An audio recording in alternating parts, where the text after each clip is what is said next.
Howdy, y'all. It's Trent Knox, and I just wanted to tap in real quick and talk about TikTok. Today, I spent a hot minute on TikTok today with a new strategy. And my TikTok strategy is to basically be a meme page, but it's not a meme page in the traditional sense, but it is taking the popular content clips that are out there and mixing it in with the creators that are in my network, the ones that I know on a personal level, the ones that I am, collaborating with, the creators that I've come up with. I am taking their content and publishing it to my agency, which is Cyber City Media, and basically so far I've gotten traction on day one, which is really wild. I met a creator who's actually an entrepreneur, has a platform based off of a piece of content that I discovered in the B2B space, which is really interesting because,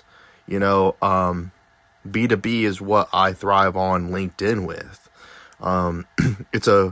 It's been a journey as a creator myself, starting out as a live streamer on Ustream back in 2012, and there was like a mixture of that and YouTube, and being discouraged in doing it, but then coming back later, 3 years later, and doing live streaming on Twitch, and then kind of not staying consistent with it, becoming a podcaster, speaking to the Austin community and everything like that, and being on Facebook, to then transitioning into the B2B space and becoming a business person, a consultant, because that's what it is, like when you're not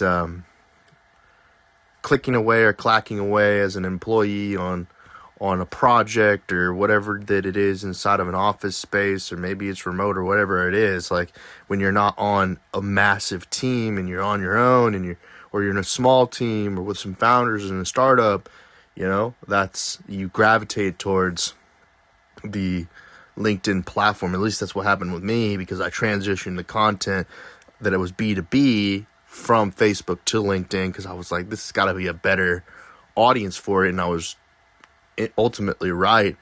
I'm no longer doing that method, but I should go back to doing that method in the way that I was curating and aggregating content in blog format to post to LinkedIn. I do need to go back to doing that. I just haven't gotten around to it. And actually, now that I think about it, I developed a better method for a client in the way that I was doing that. Because back in the day, simply put, all I was doing was taking, an RSS feed and republishing it directly to LinkedIn, and with some hashtags and everything like that. I wasn't switching anything up really. But now, with the way that AI is and everything, I can do a whole lot more, creating a whole lot more original content, in that my prompt engineering and the way that I interpret the information coming in through that feed, I can definitely blow some articles up, and get some traction on LinkedIn again, because LinkedIn is definitely RSS feed heavy. Even though they don't have their own internal RSS feed, and LinkedIn doesn't have like a public viewing aspect to it, which is really frustrating, because it would be great if LinkedIn company pages and LinkedIn personal pages weren't behind the LinkedIn gate, right? You have to have a LinkedIn account. You got to be signed in. All of these things that are kind of preventing it from being a public facing thing like YouTube or other platforms. If it was more open, I think people would be more inclined to going and looking at people's pages. It's LinkedIn, for God's sakes. Like, I also heard there's another thing called locked in, and it's like everybody has a play on words on LinkedIn, but when you hear people talk about LinkedIn, they kind of speak negatively about it. And I've had good experiences. Even Elon spoke negatively about it, but I think that was just throwing shade. I don't know if you really had an honest conversation with him in depth about the opportunity that is there. I think that he would be rational about the reality of it, and not illogical when it comes to the rationality behind what platforms offer different people who are entrepreneurs, employees, etc. But then there's some bunch of people who are grifters on these platforms. It doesn't matter what you're on as far as a platform goes, but it is what it is when it comes to that aspect. I think that my development, found myself on X recently and spending a lot of time there, learning that there is opportunity there if you stay consistent and you are engaging and you are contributing to other creators on the platform. It is a little bit about dunking on each other, which is difficult, to try and get through all that noise. But it is that aspect. There is that aspect of you can go out there and you can make the content and do spaces. You could live stream to no one. I mean, because there's no directory for live streaming. If you want to do live streaming, your options are limited. You have Twitch or Kick or some other obscure regional thing like Trovo or Party or Rumble, etc. to get some engagement. But yeah, all of that to say, like, now I spent my time on TikTok and now I have this strategy for TikTok. And I've just been developing these strategies, and in my Whop you can see I've got a LinkedIn organic, I've got a X organic, a Facebook organic. I'm just developing these SOPs, standard operating procedures for creators or brands or agencies to go out there and produce content in the format that the platform is most accustomed to, in the sense of the way that you word things, the way that you say things on the platform. Not necessarily the way that you get the most virality or what have you, but it's just the way that they work, because like there are a lot of aspects, like I mentioned, on LinkedIn, on X, on YouTube and whatnot, that just if you post content a certain way, it just doesn't work on the platform. And there's also other aspects of the social component of it. Like I consider the social components of these platforms the messengers. Like on LinkedIn, the messenger is like a super big play. Like if you can get in group chats with CEOs, decision makers, key opinion leaders, etc. on the platforms, you get a lot of value out of the networking that you could do there by being a dot connector in that space.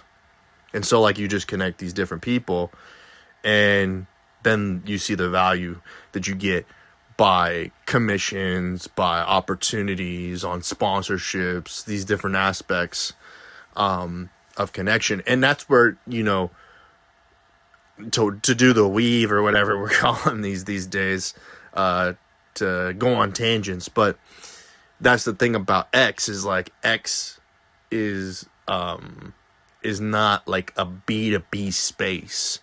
Like you can see now that personal accounts are connected to company accounts, but then when you try to use their search database, there's no way to see any companies or people, and there's no attachments. There's nothing suggesting that this is a key decision maker at X company or Y company or whatever the case may be. Whereas on LinkedIn with Sales Navigator and all these different aspects of LinkedIn, that is the case, and it's social as well. It's not like a Crunchbase or like another platform like Zoom Info or something like that has database but doesn't have a social capacity to it, that you still have to go to email or some other platform to engage with the people there. So like there's a lot of development, of course, across the platforms, and for instance, what was it? There's a platform that I'm using now. It's TikTok. Like TikTok uses WhatsApp for messaging when it comes to advertising or promotions or what have you. Like it'll like send you a message on WhatsApp when a promotion is ended, which is obscure because why doesn't TikTok use their own messenger? And anytime I use their messenger, it's like, well, why can't you upload content in the messenger? And why can't you have good links in the messenger? Like a lot of there's a lot of aspects of like what's going on with this platform. And that's what I like about Whop. Whop right now is a social platform to a degree. Like there's obviously not like you have to be in the insider group like I am. Like I'm in the inside on Whop right now with the founders and everybody because I'm a founding member. And I'm like a part of the university of Whop. And we're just building a bunch of different things. And it's been like a great experience so far. Like everything that I've built on the platform, has made my entrepreneurial vision and direction and everything better. Because they're working so hard on making the platform, like they even say it's the money making app. Like, people might call it the Etsy of digital products or something like that.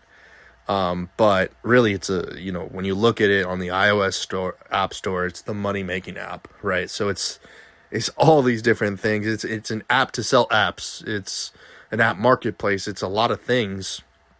And you just have to be engaging with it, touching it, feeling it, making it into something to really gain the benefit from the platform. And I'm just like, maybe I'm in it, and I'm like a part of the cult already of Whop, but it's not. It's kind of like that, but it's also not like that because, like, honestly, I have a lot of like criticism of the people who are very cultish in it because, like, there's more that you could be talking about specifically to the development of the platform than just talking about like just how to sell affiliate, on Whop. That's just such a surface level aspect of it. Like the technology that is behind the platform is what's most important.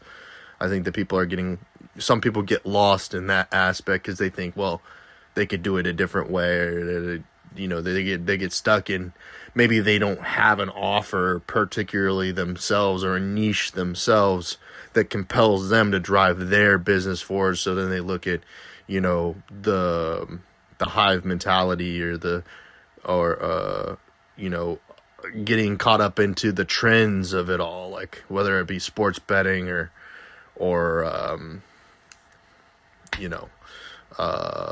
forex trading, stocks, stuff like that. And listen, I'm taught, my niche is esports. I caught up in the trend, but I'm stuck in that trend still. But I definitely have my take on it. I'm not like a sweaty gamer in the sense of like that I'm like just heavy into like just playing games and like killing time. I'm more of like a business aspect to it. Like, let's put on events, let's do this, let's do that, let's be actionable when we're talking about things, right?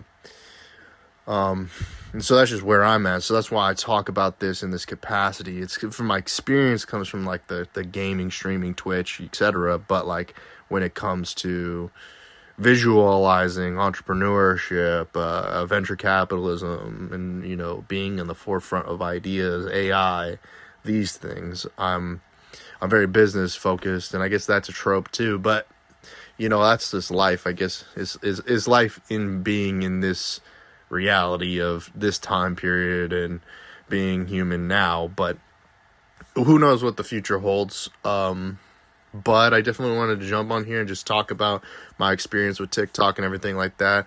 run it up on 15 minutes, and there you go.